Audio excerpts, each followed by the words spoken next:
Shalom. Kita patut naikkan puji syukur kehadirat Tuhan Yang Maha Kuasa atas kasih dan penyertaannya. Dia bisa memimpin dan mengumpulkan kami tempat ini untuk memuji, menyembah, dan kita bisa mendengarkan firman di pagi hari ini. Saya juga menyampaikan terima kasih kepada ketiga gembala sidang yang telah memberi kepada saya untuk membawa renungan di pagi hari ini.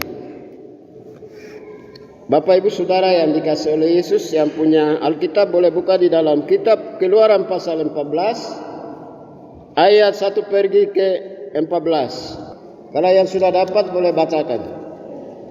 Keluaran pasal 14 ayat 1 hingga 14.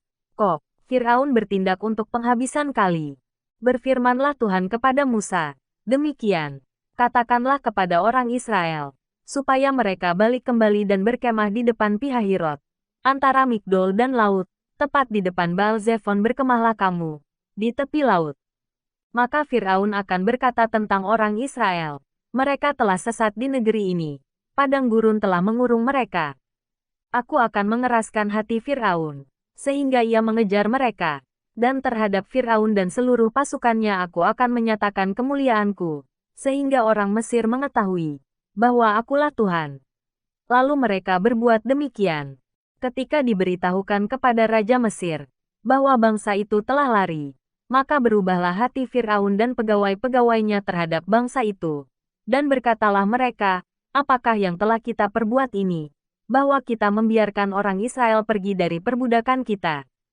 Kemudian ia memasang keretanya dan membawa rakyatnya serta ia membawa 600 kereta yang terpilih. Ya, segala kereta Mesir, masing-masing lengkap dengan perwiranya. Demikianlah Tuhan mengeraskan hati Firaun, Raja Mesir itu, sehingga ia mengejar orang Israel. Tetapi orang Israel berjalan terus dipimpin oleh tangan yang dinaikkan. Adapun orang Mesir, segala kuda dan kereta Firaun, orang-orang berkuda dan pasukannya, mengejar mereka dan mencapai mereka pada waktu mereka berkemah di tepi laut, dekat Pihahirot di depan Baal-Zephon. Ketika Firaun telah dekat, orang Israel menoleh. Maka tampaklah orang Mesir bergerak menyusul mereka. Lalu sangat ketakutanlah orang Israel dan mereka berseru-seru kepada Tuhan. Dan mereka berkata kepada Musa, apakah karena tidak ada kuburan di Mesir, maka engkau membawa kami untuk mati di padang gurun ini? Apakah yang kau perbuat ini terhadap kami dengan membawa kami keluar dari Mesir? Bukankah ini telah kami katakan kepadamu di Mesir, janganlah mengganggu kami dan biarlah kami bekerja pada orang Mesir. Sebab lebih baik bagi kami untuk bekerja pada orang Mesir daripada mati di padang gurun ini. Tetapi berkatalah Musa kepada bangsa itu, janganlah takut, berdirilah tetap dan lihatlah keselamatan dari Tuhan, yang akan diberikannya hari ini kepadamu. Sebab orang Mesir yang kamu lihat hari ini, tidak akan kamu lihat lagi untuk selama-lamanya. Tuhan akan berperang untuk kamu, dan kamu akan diam saja.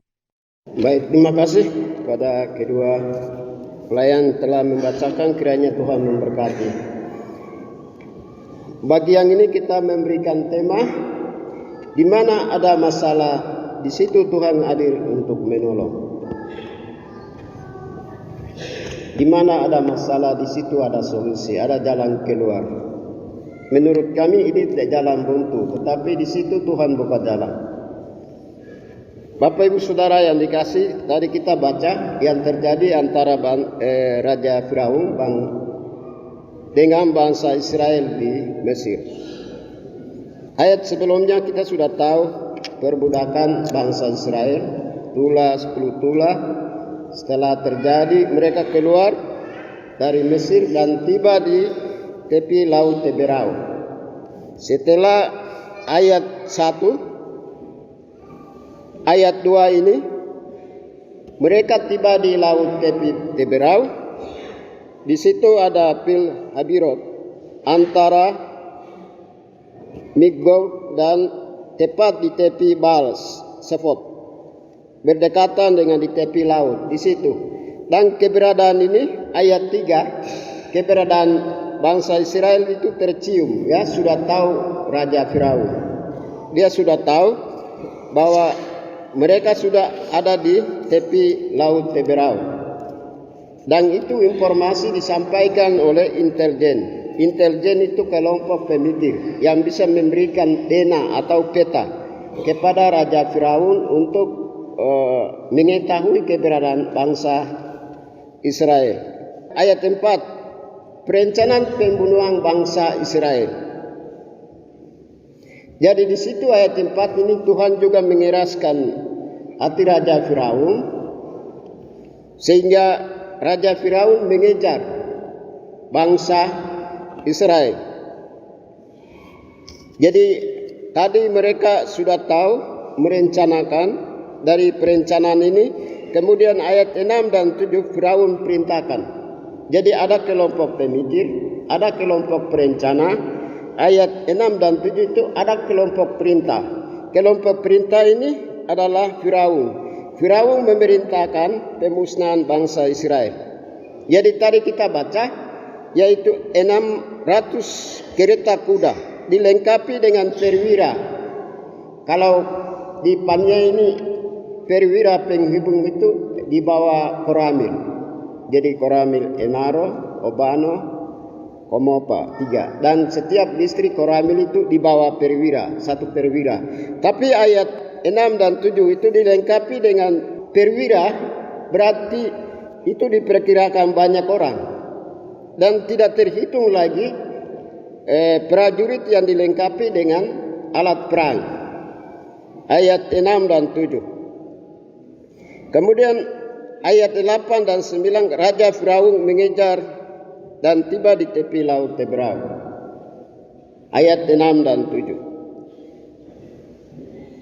Itu yang terjadi dari Firaun. Kemudian kita lihat ayat 1 dan 2, bangsa Israel mengikuti perintah Tuhan.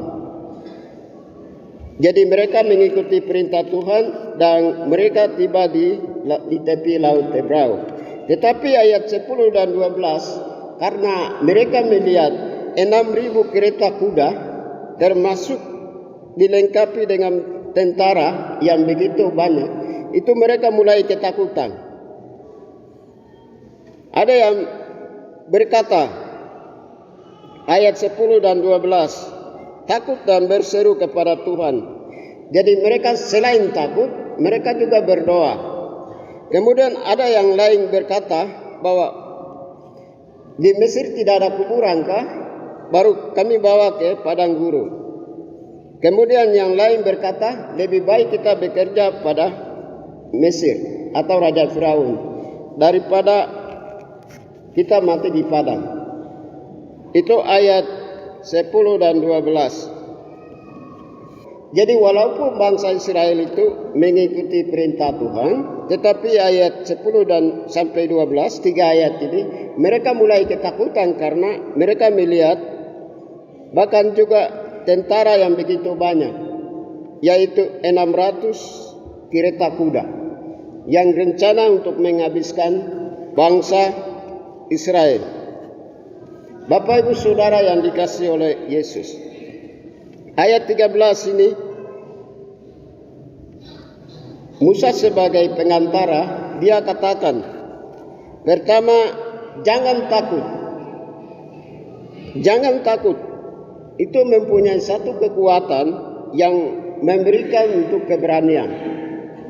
Jadi dalam kondisi yang mereka takut, ada perintah ayat 13 ini, jangan takut. Yang kedua, di situ lanjutan ayat 13, berdiri tetap. Maksudnya sekalipun mereka banyak orang, jangan mundur. Berdiri tetap, dan itu jangan mundur. Dan lihatlah keselamatan dari Tuhan yang memberikan kepadamu. Dan ayat 14, Tuhan menyelamatkan. Bapak Ibu Saudara yang dikasihi oleh Yesus, di mana ada masalah, di situ ada jalan keluar. Dalam pembacaan tadi, bahwa mereka tiba di tepi laut Tebrau itu memang tidak ada kapal dalam tulisan Alkitab ini. Perahu juga tidak ada, tentara juga sudah dekat. Dan mereka memang apa yang dirasa takut itu benar. Tetapi yang bagian kita baca itu, jangan bersandar pada pengetahuan sendiri, hikmat, atau jangan anggap saya sendiri yang dapat menyelesaikan. Tadi kita baca bahwa serahkanlah segala masalah kepada Tuhan, karena Tuhan yang dapat menyelesaikan. Dan andalkan pada Tuhan, bahwa Tuhan yang mampu untuk menangani. Yang kedua, itu membentuk karakter bangsa Israel. Walaupun mereka melewati di tepi laut mati, itu dekat dengan tanah Kanaan kalau dilihat dari peta. Tetapi kalau mereka menuju laut Teberau, ini susah karena ini tidak ada ini. Tetapi Tuhan tahu bahwa rencana mereka, kalau mereka lewat laut Teberau, pasti bangsa ini punah. Mereka lewat laut mati, di pinggir laut mati yang tiba Kanaan, itu memang jalan kaki dan tidak ada hambatan. Jadi kalau mereka lewat itu, pasti bangsa ini mati. Jadi Tuhan punya rencana indah untuk bangsa Israel. Mereka arahkan ke laut Teberau dan mereka dimusnahkan oleh laut Teberau. Ayat yang selanjutnya. Jadi itu membentuk karakter. Bapak Ibu Saudara yang dikasihi oleh Yesus, Tuhan juga turut bekerja dalam segala masalah. Sekalipun kita merasa bahwa masalah kebutuhan, masalah hidup, atau masalah biaya-biaya apapun, atau kebutuhan apapun, kita merasa bahwa kita sendiri yang akan tangani. Kita merasa bahwa saya sendiri yang akan susah. Tetapi dalam segala persoalan, Tuhan memberikan jalan keluar. Tuhan hadir untuk menolong. Sama seperti bangsa Israel. Dalam ketakutan apapun, mereka berdoa. Tapi pesan Tuhan, jangan takut. Tuhan beserta kami. Masalah apapun, persoalan apapun, berhadapan dalam jumlah yang bentuk apapun, Tuhan pasti ada. Ingat ayat 1 dan 2. Mereka mengikuti perintah Tuhan. Kita juga sama. Kalau kita merasa bahwa kalau kita dipimpin, ditolong, dijaga, dikawal oleh Tuhan, berarti kita ikuti perintah Tuhan. Yang berikut, dalam persoalan apapun, Tuhan sebagai pelindung. Raja Firaun dengan tentara tiba di tepi laut Teberau dengan berhadapan dengan bangsa Israel. Mereka juga ada di laut Teberau. Antara Raja Firaun dengan bangsa Israel itu Tuhan melindungi, Tuhan adil. Jadi mereka tidak bisa tembus. Mereka merencanakan untuk memusnahkan. Tetapi dalam posisi ini Tuhan hadir di tengah-tengah mereka. Kemudian rencana kejahatan apapun mendatangkan kebaikan. Sekalipun merencanakan untuk memusnahkan bangsa Israel, tetapi rencana Tuhan mendatangkan kebaikan. Rencana Tuhan mendatangkan keselamatan. Ayat 14 dan 13. Itu sudah tiba saatnya Tuhan menyelamatkan bangsa Israel. Sekalipun kita merencanakan kejahatan kepada orang lain, kalau orang itu dilindungi oleh Tuhan, maka kejahatannya dihantam balik kembali. Karena tidak ada kekuatan yang mampu mengalahkan. Kuasa yang kami terima itu dari kuasa Tuhan, itu mampu mengalahkannya. Bapak Ibu Saudara yang dikasihi oleh Yesus, Allah yang pernah menolong bangsa Israel itu, Allah yang sama kita sembah hari ini. Allah yang pernah berdoa bangsa Israel di waktu itu, Allah yang pernah setiap hari kita berdoa kepada Tuhan, itu Allah yang sama. Tidak ada Allah yang beda dengan bangsa Israel dengan kami. Itu Allah yang sama. Allah yang pernah menolong bangsa Israel keluar dari tanah Mesir, itu Allah yang bisa mampu untuk keluarkan kita dari segala persoalan, segala masalah, segala penindasan dalam bentuk apapun. Yang penting pesan Tuhan kepada kita, bahwa apakah kita setia mengikuti perintah Tuhan. Dan jangan bersandar pada pengetahuan sendiri, atau kekuatan-kekuatan yang ada di bumi, atau kekuatan yang ada di dalam bentuk bahan atau alat apapun yang dipakai. Karena terakhir itu, secara ilmu pengetahuan, secara teknologi, secara medis yang tidak mampu dapat diselesaikan, Allah siap tangani untuk menyelesaikannya. Jadi terakhir itu kembali kepada Tuhan. secara ilmu pengetahuan tidak mampu dapat diselesaikan, Allah siap untuk menyelesaikan, menangani masalah ini. Israel sendiri sudah tiba di tepi laut Tebrau. Itu secara logika, itu memang tidak ada kapal yang mereka bisa menyeberang. Tetapi di situ ada masalah besar. Tapi di tengah-tengah masalah itu Tuhan hadir untuk buka jalan, untuk menyelamatkan. Jadi kita juga sekalipun berhadapan dengan jumlah lawan kita yang lebih besar dibanding umat yang kecil, tetapi kalau Tuhan untuk memihak kepada bangsa yang tertindas, maka Tuhan menyelamatkan. Bapak Ibu Saudara yang dikasihi oleh Yesus, Allah memperhatikan pemerintahan Raja Firaun dan memihak kepada bangsa yang tertindas, dan Tuhan hadir untuk menyelamatkan. Kita tahu sebelumnya Tuhan juga memperhatikan perbudakan bangsa Israel dan mereka keluar. Tapi setelah mereka keluar, Tuhan Allah tidak membiarkan bangsa itu jalan sendiri.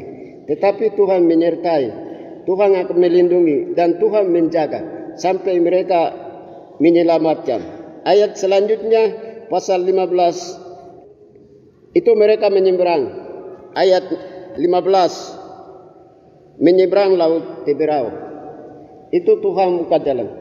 Jadi pekerjaan kecil apapun yang kita lakukan, baik kita piara ternak atau tanam tanaman, itu lewat itu Tuhan menolong. Tindakan kecil apapun dalam masalah persoalan itu Tuhan akan bertindak. Sama seperti Musa. Musa memimpin dan mengulurkan tongkat di atas laut Teberau. Menurut mereka itu tidak mungkin. Tetapi lewat tindakan Musa, Tuhan hadir untuk menolong. Demikian juga kita. Pekerjaan-pekerjaan kecil kita merasa tidak mampu dan tidak bisa. Tetapi pekerjaan lewat atau tindakan kita, Tuhan bisa hadir untuk menolong. Jadi masalah kita jangan selesaikan sendiri. Dan jangan berpikir bahwa itu tidak bisa selesai. Tapi Tuhan hadir untuk menolong. Mari kita berdoa.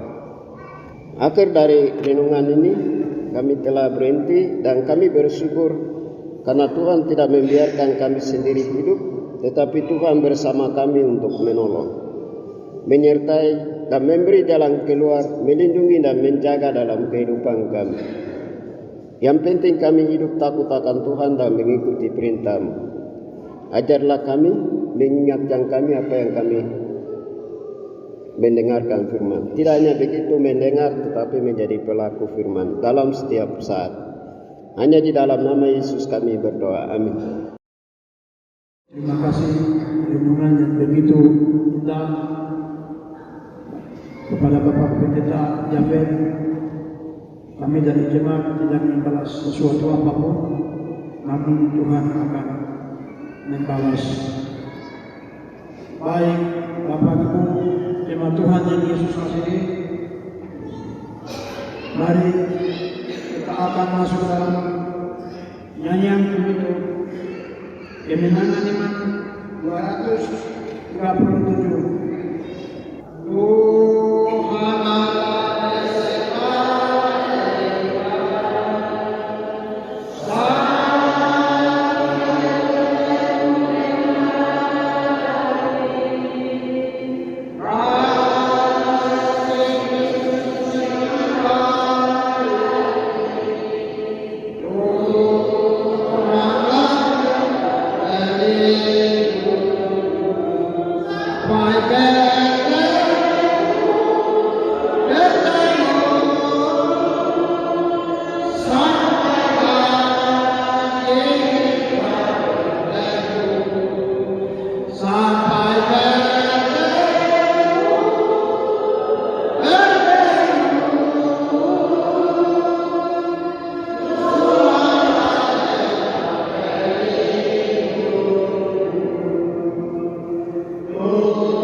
Tuhan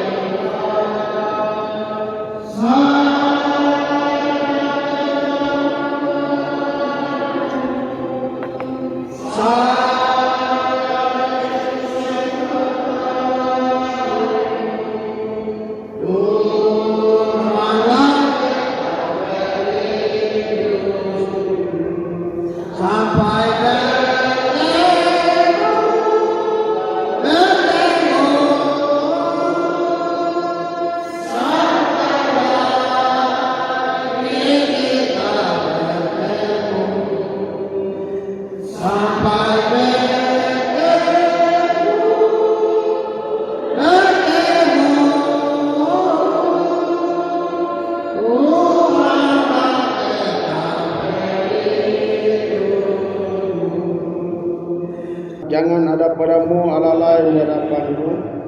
Jangan membuat bagimu patung yang menyerupai apapun, yang ada di langit di atas atau yang ada di bumi di bawah. Jangan menyebut nama Tuhan Allahmu dengan sembarangan. Ingatlah dan kuduskanlah hari Sabat.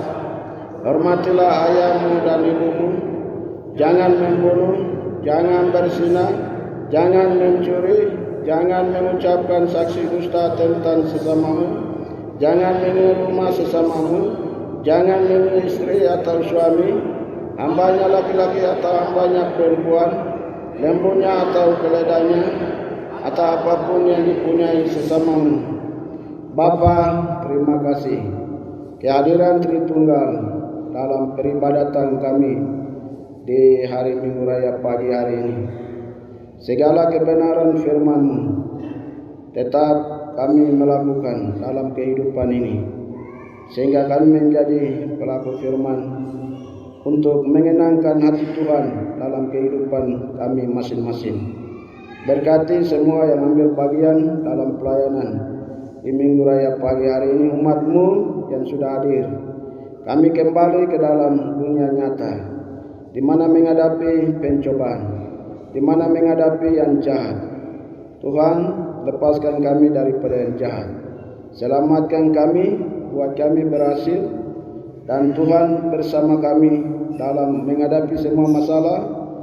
Sesuai firman-Mu, bahwa kalau ada masalah, pasti ada jalan keluar. Kami beriman pada Tuhan. Kami berpegang teguh karena keselamatan dari Allah sedang mengerjakan dalam rencana dan segala karya-Mu indah bagi kami. Sebab itu, terimalah segala berkat kasih karunia daripada Allah, sumber kasih. Kiranya Yesus Kristus adalah kekasih jiwa penebus dan juru selamat kita. Kiranya Roh Allah, pemimpin penolong, penghibur, pengajar, tetap menyertai saya dan jemaat Tuhan, mulai dari hari ini sampai Yesus Kristus datang kembali kedua kali untuk menjemput saleh-salehnya. Surga